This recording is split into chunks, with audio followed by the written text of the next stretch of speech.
Hi, I'm Mike Martin from Casio, and I wanted to welcome Sonic State to NAMM 2012 and the debut of the XW-P1 performance synthesizer from Casio. As I'm sure you know, this is Casio's first entry back into the synthesizer market in over 20 years, and as I believe you'll hear in a minute, we're back with a vengeance. So what made you want to come back to synth then? What's the kind of deal? Well, I think we found opportunity with some technology that we had that maybe we repurposed in a different way. And honestly, we want to find a way with some unique features to grow the keyboard market and create new interest in playing keyboards. So the XW-P1's got several different sound engines. It's designed for the performing musician. So you've got your pianos, your electric pianos, your gig-ready sounds, but it has some specialized engines for certain sounds as well. The first of which I'm going to show you is the solo synth, the lead synth. So it's a 6 oscillator design.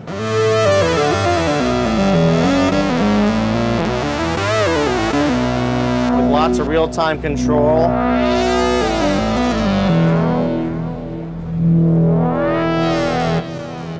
You can also not only use the knobs and the knobs, but you can grab the sliders over here to mix your 6 oscillators on the fly.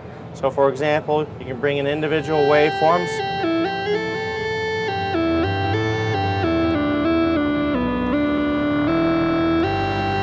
Even a noise generator.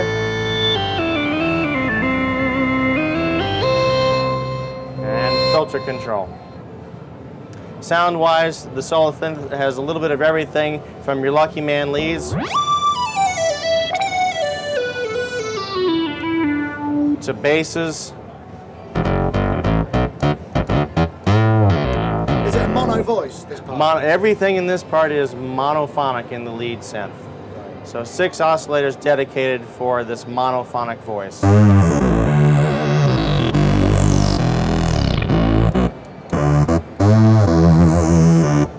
What sort of editability is there to that sort of synth? Oh my goodness. It's quite deep. When you get into the editing, there's hundreds of waveforms to choose from, filter types of course. Each oscillator has many waveforms to choose from. You can do some things that I don't think many people would expect, like reverse key scaling for pitch, so you can have sounds or oscillators going in different directions.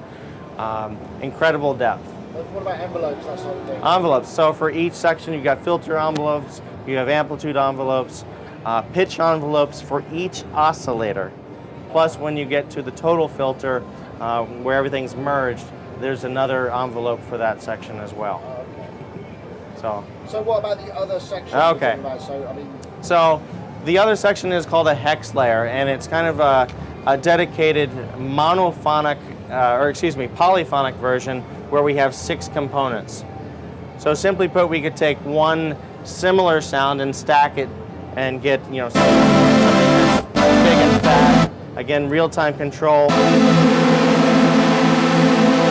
Detune those sounds to just envelopes and turn that into a pad. Use the filter. So we do these immense pads, or these evolving sounds. And like the solo synth, we can blend sounds on the fly.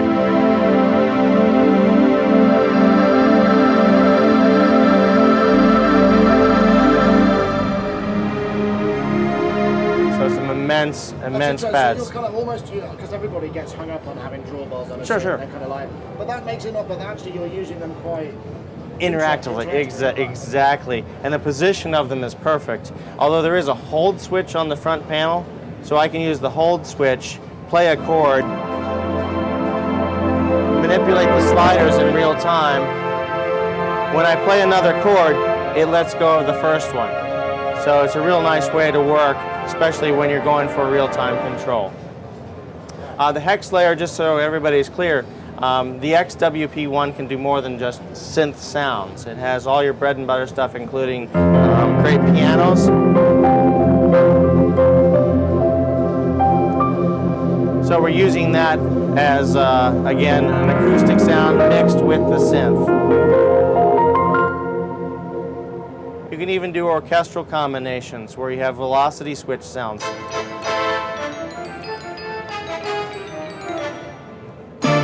So we have timpani and brass that are coming in when I play the keyboard a different way.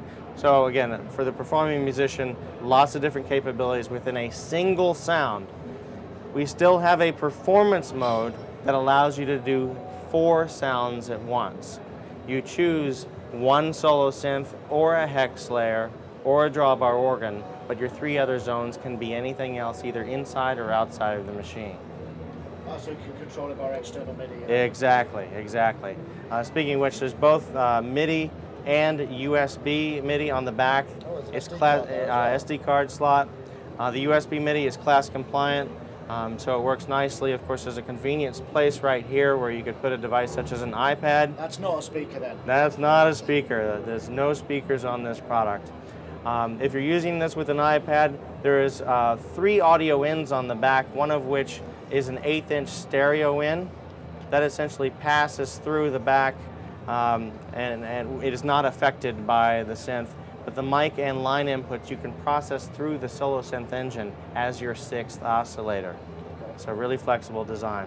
Last part I want to talk about real quick is the step sequencer. As I've never released anything quite like this built into a keyboard.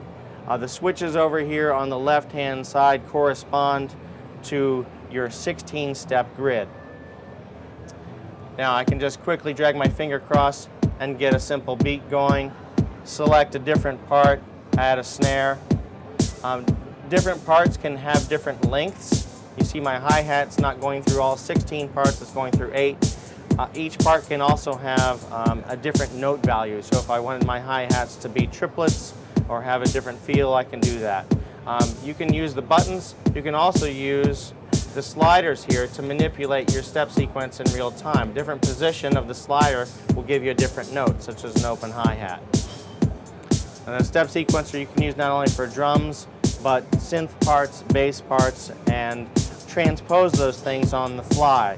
So when we start combining a lot of these things at once, playing the keyboard, using the step sequencer, you get some pretty amazing things. So here we go. I'm going to play something. Here's a nice arpeggiated sound that I'm manipulating in real time. I'm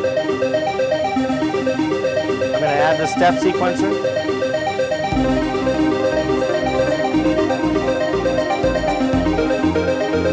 And I can switch between sequences and transpose it on the fly. I'm going to switch.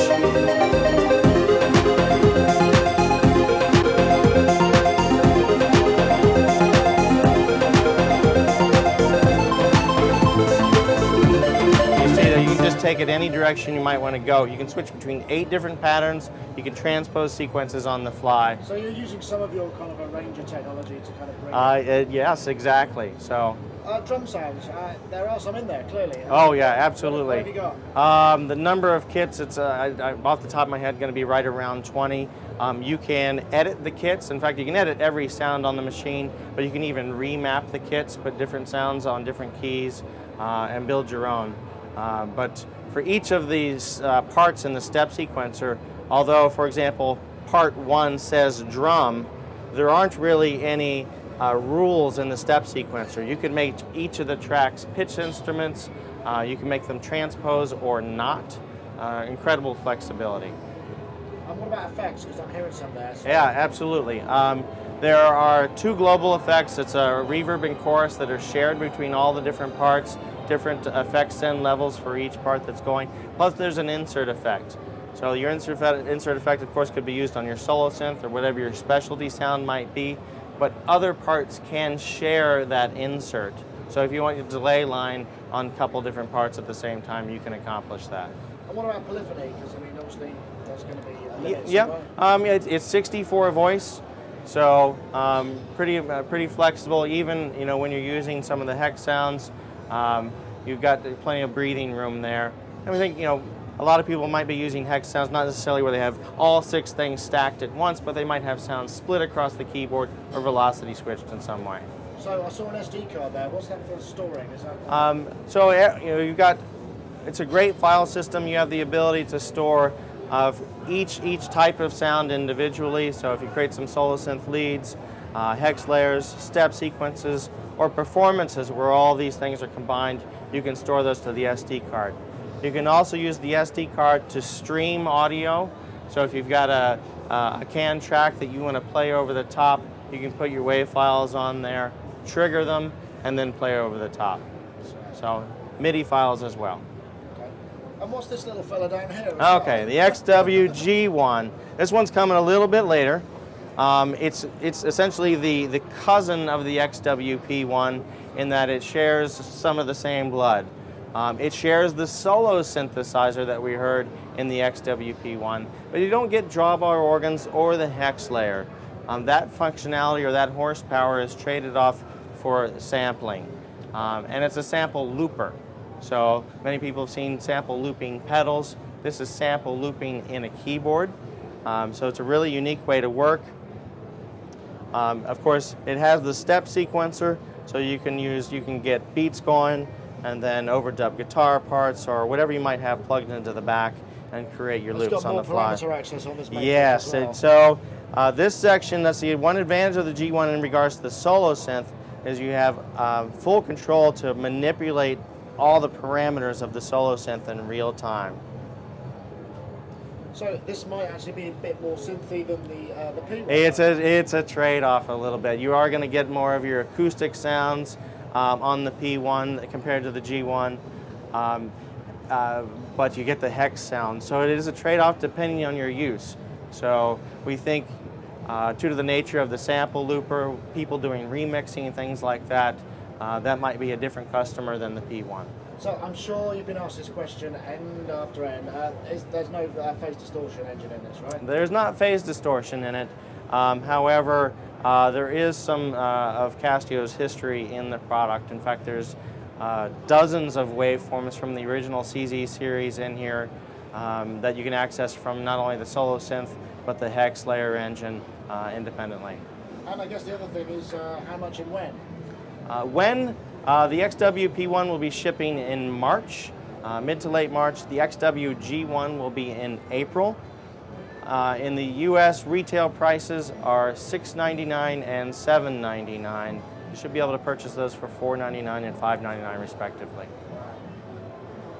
So are we going to see some more synth action from Casio now? Is this just the beginning? This is just the beginning. That's been, our big message here at NAMM is that we are back. We're dedicated to creating, pro products for the music industry, and these two products are just the beginning.